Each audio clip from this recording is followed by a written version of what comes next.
আল্লাহর ঘর মসজিদটি দীর্ঘ ১৩ বছর এভাবেই ছিল। ১৩-১২ বছর বলছেন, এভাবেই তারা নামাজ পড়ে। একটি মাটির মসজিদ, দেখেন কিছুই নাই। এই মসজিদটি পুরো এই রেক্সিন মাটি সবকিছু দিয়ে তারা এভাবে নামাজ পড়ে।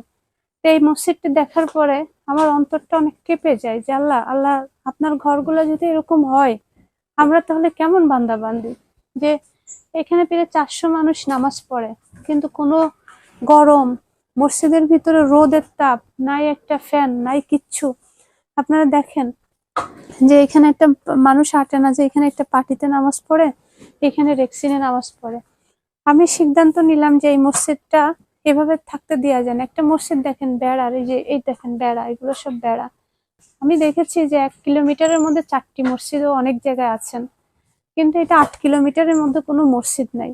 এই মসজিদটি আছেন, এখানে প্রায় ৪০০ মানুষ নামাজ পড়ে। এটা জুম্মা মসজিদ। এই মসজিদটির পরিবর্তে আমরা এখানে একটি মসজিদের কাজ ধরেছি। এটা আমার ৬ নাম্বার মসজিদের কাজ, রানিং চলমান। তো আজকে আপনাদেরকে এই মসজিদটা দেখার একটাই উদ্দেশ্য। আমি অনেক জ্বর আমার, কিন্তু তারপরও আমি খুব ভয় পাচ্ছি যে আল্লাহ, আমি কিভাবে আল্লাহর ঘর মসজিদগুলোর কাজ শেষ করব। কারণ আপনাদের ভালোবাসা, আল্লাহ যদি সহায় হন, ইনশাল্লাহ আমি আহ পারবো। আমি জানি আমি পারবো। হয়তো সময়ে একটু এদিক সেদিক হবে, কারণ সামনে রমজান মাস, বেশি বাকি নেই।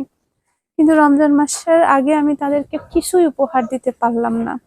তারপরও আল্লাহকে সন্তুষ্ট করার জন্য আল্লাহর বান্দাবান্দি এখানেই নামাজ আদায় করেন।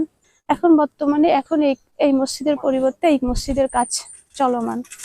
আপনারা যেভাবে পারেন আমার পাশে একটু থাকেন, আল্লাহর ঘরটি যেন আমরা করতে পারি। আর এইটি আমার ৬ নাম্বার মসজিদ, আর আজিজনগর যেটা চলতেছে ওইটা আমার ৭ নাম্বার মসজিদ।